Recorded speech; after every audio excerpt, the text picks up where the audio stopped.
আর সেই নবী বলছেন কুররাতু আইনি ফিস সালাত, উম্মত তোমরা যখন নামাজ পড়ো তোমাদের নামাজ দেখে আমি নবীর অন্তর শান্তি হয়। আর একটু আস্তে করে বলি সুবহানাল্লাহ। আমরা যখন নামাজ পড়ি এই নামাজ দেখে নবীর অন্তর কি হয়? জোরে বলেন, নবীর অন্তর কি হয়?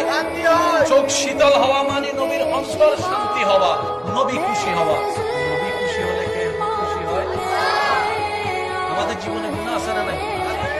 আল্লাহর নবীর উম্মত হওয়ার কারণে আল্লাহ তাআলা আমাদেরকে সর্বোচ্চ ফ্যাসিলিটি দিয়েছেন। 5 ওয়াক্ত নামাজের মাঝখানে যে সময়টা, জোহর আদায় করেছেন, আসর আদায় করবেন।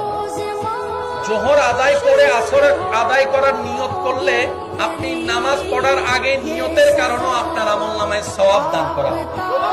আরো জোরে বলি, আসর আদায় করার সাথে সাথে জোহর এবং আসরের মাঝখানে ঘটে যাওয়া গুনাহ আল্লাহ মাফ করে।